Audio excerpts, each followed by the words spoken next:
नमस्कार, आप सुन रहे हैं आज की वित्तीय और आर्थिक दुनिया की सबसे बड़ी खबरें। आज तारीख है 22 सितंबर 2025।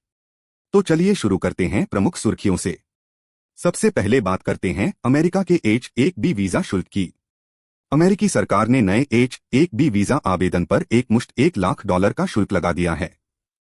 इसका सीधा असर भारतीय आईटी कंपनियों पर देखने को मिला। निफ्टी आईटी इंडेक्स में लगभग 3% की गिरावट दर्ज की गई और करीब $10 अरब का मार्केट कैप मिट गया। इसी दबाव में आज सेंसेक्स और निफ्टी दोनों करीब 0.5% तक टूटे। आईटी सेक्टर के शेयरों में सबसे ज्यादा गिरावट देखी गई। अब बढ़ते हैं कीमती धातुओं की ओर। सोना आज एक नया रिकॉर्ड बना चुका है। अंतर्राष्ट्रीय बाजार में सोना लगभग 3,728 अमेरिकी डॉलर प्रति औंस के स्तर पर पहुंच गया है। निवेशकों की नजर में यह एक सुरक्षित ठिकाना बन गया है, खासकर वैश्विक अनिश्चितताओं और ब्याज दरों में कटौती की उम्मीदों के बीच। वहीं चांदी भी लगातार चमक रही है और पिछले 14 साल का उच्च स्तर छू चुकी है। अब बात करते हैं अमेरिकी केंद्रीय बैंक फेडरल रिजर्व की। हाल ही में फेड ने 25 बेसिस पॉइंट की दर कटौती की है। यह कटौती दिसंबर के बाद पहली बार हुई है। अब दुनिया की नजर अगली मुद्रास्फीति रिपोर्ट और फेड अधिकारियों के बयानों पर टिकी हुई है। अगर आगे और दरों में कटौती नहीं होती तो विशेषज्ञ चेतावनी दे रहे हैं कि वैश्विक शेयर बाजारों में सुधार के बाद गिरावट का जोखिम बढ़ सकता है। भारत सरकार की वित्तीय योजना पर भी एक बड़ी खबर आई है।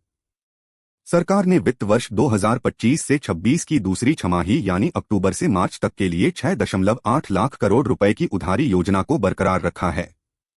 पूरे साल के लिए कुल उधारी का अनुमान लगभग 14.82 लाख करोड़ रुपए है। साथ ही वित्त मंत्रालय ने राजकोषीय घाटे का लक्ष्य 4.4% पर कायम रखने की पुष्टि की है। विदेशी निवेशकों के रुख की बात करें तो सितंबर महीने में अब तक 7,945 करोड़ रुपए की निकासी भारतीय इक्विटी बाजार से हो चुकी है।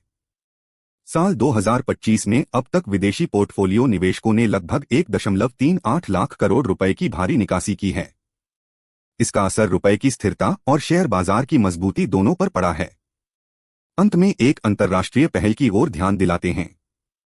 ब्रिटेन और अमेरिका ने एक नई ट्रांसअटलांटिक टास्क फोर्स का गठन किया है जो डिजिटल एसेट्स और क्रॉस बॉर्डर कैपिटल मार्केट्स पर काम करेगी।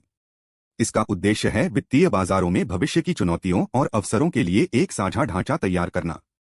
तो ये थीं आज की बड़ी आर्थिक और वित्तीय खबरें। संक्षेप में, भारतीय आईटी कंपनियों पर H-1B वीजा शुल्क का भारी असर, सोने चांदी की ऐतिहासिक चमक, फेड की दर कटौती पर बाजार की नजर, सरकार की उधारी योजना का ऐलान और विदेशी निवेशकों की लगातार निकासी। अगर आपको यह अपडेट पसंद आया हो तो हमारे चैनल को लाइक करें, फॉलो करें और